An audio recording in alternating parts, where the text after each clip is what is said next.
Hey everyone, welcome back to my Purest Alchemy channel. If you don't know me, my name is Brianna. Today I'm back with a story time. I thought it was a good day for me to go back on a really good story that I had from an experience I went through, and this taught me to really trust your intuition when you get gut feelings about certain people, places, or things, right? So I wrote this when I was going through a period of wanting to unleash my creativity in a certain way. So I was looking back on the times in my life where I was just like, what would be like a really good story to put on my channel? So this is a excerpt that I wrote about if you feel off about someone, trust it. And what I have here is my laptop. So if you see me looking down, that's why I'm looking down. So it starts off like this. There was once a time where I trusted my intuition about someone and I was correct. But what comes after truly made me realize that my perception about people was spot on. All I had to do was observe their body language. So a close family member of mine introduced me to a new friend they met, but my first instinct told me they were no good for my loved one. This close family member couldn't see what I saw at the moment, so I sat and waited to become more aware of what their present meant in their life. Were they good-natured, or was I paranoid? Or were my spidey senses tingling?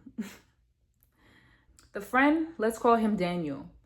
Daniel came over to my loved one's house while my loved one was getting ready to have an outing with them, and I was keeping my loved one company before I went to do my own thing, until Daniel pulled me to the side and sat me down. He said, "Hey, I noticed your loved one Tina had some really nice jewelry on. Do you know where she got it from? It looks expensive." I told him, "Probably Pandora or a nice jewelry store at the local mall. Thinking of getting yourself something?" Daniel says, "Oh yes, I do. I plan on getting myself something indeed. I noticed Tina is always fly. I really want to invest in her." I asked, "How so?" Daniel replies and says, "Well, Tina was telling me about this big money she just landed from a workers' comp case, and I wanted to help her flip that." I asked, "Oh, really? How do you plan on helping her flip that?" Daniel says, "I've been doing this thing for a while. Tina can tell you," and then left it at that. I replied, "Oh, cool. I'll be sure to ask her." Then the conversation ended. I let Tina and Daniel do their thing, and I decided to look Daniel up by his full name on the internet, and I found his mugshot. Turns out he was arrested for burglary and kidnapping of an elderly man. Now, this is where my memory fails me a little bit, but something happened between him and Tina where they got into a verbal altercation, and Tina called me over in the midst of that. And I for sure called the police on him because Tina didn't know what I knew. When the police came, they arrested Daniel because he had a warrant out for his arrest. The police told me that it's a good thing I called because Daniel could have caused a lot of grief. If you ever have an off feeling about someone, keep in mind that as humans, we share similar traits to animals when it comes down to instincts and being able to read and perceive energy. We can pay attention to microaggressions, people looking at us in the eyes or not, the way a person smells, how they react towards little things. We are constantly perceiving each other unconsciously. The question is, do you trust yourself enough to integrate what you are perceiving? Do you trust yourself enough to own your intuition and when it's going off to help you, to elevate you, to save you? I like to think of the intuition as a guide, a sort of weapon that strengthens and gets sharper the more we honor it. It's at work daily, even in the smallest of ways, like being guided to turn left instead of right, or being guided to call someone after their name just popped up in your head and they've been needing someone to talk to. We are very in tune with the unseen, even if it's something that we can't fully articulate into words. If you just pay attention, you will understand and know that what you are picking up on is a frequency, just like a radio. Tune into the right channel and you'll be on the right frequency. So when I was experiencing this situation, I was very much so paying attention to the person's body language, how they acted around my family member, Tina, and how they talked about her. There were certain instances where I kind of saw them and their body language was very much so very fidgety, anxious. And when a person is anxious, it could mean a multitude of things.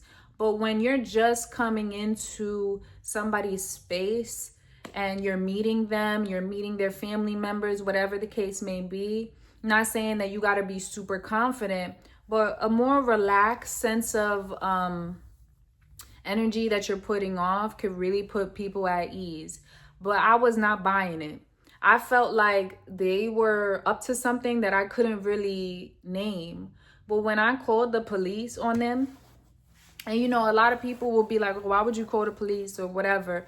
But mind you, it's more like this was a stranger to me and a stranger to my family member. So I try to make sure that we weren't surrounded by somebody who could give us a lot of damage. And I was right. It was something about that person that I just felt like it was off. So sometimes it's not really up to you to try to intellectualize what you're feeling and what you're picking up on. Sometimes you're exactly right. You're just early, because our bodies are very intelligent and our bodies pick up on things that we can't fully intellectualize. Sometimes these things, this happened to me like in 2021. So I couldn't fully intellectualize the story until I sat with it and realized, oh, my intuition was going off. You know, I didn't have a name for my intuition at the time, but I sat there and really thought about it. And I was just like, this would be a very good story for me to start, you know, to give out. Like, I'm not saying like don't trust people too easily, but always make sure that you are not just giving people the benefit of the doubt when they're giving you doubt.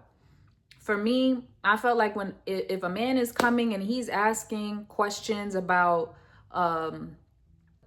what a person does for money, and not, I mean, that's not a bad thing always, but more like if they're talking about, oh, I want to invest and all this stuff, like just make sure that their paper trail is legit. You know, that takes time to figure out, but you got to vet people. That's what I've been learning about life. You got to vet people, make sure that people are safe to be around. You got to make sure that there's a safe person in your life that also can protect you if you're not seeing things clearly. This is why, you know, abusive people usually like to isolate people, because when you isolate a person, all you got is the dialect or the dialogue between you two, and it's easy to get washed up in that energy. It's easy to get sucked into what somebody is saying when it's just y'all two. So if you have any questions, or if you have any comments, any concerns, anything that is on your mind, definitely just comment below. And thank you so much for watching. It was really an honor for me to like write this story and give it to anybody who would be needing it when it comes down to trusting your intuition. You know, your intuition is a guide, and it's almost like messages from, you know, a higher power trying to guide and watch over you. So that's how I like to look at it. So I thank you guys again for watching, and thank you for taking the time out to like, comment, share, subscribe.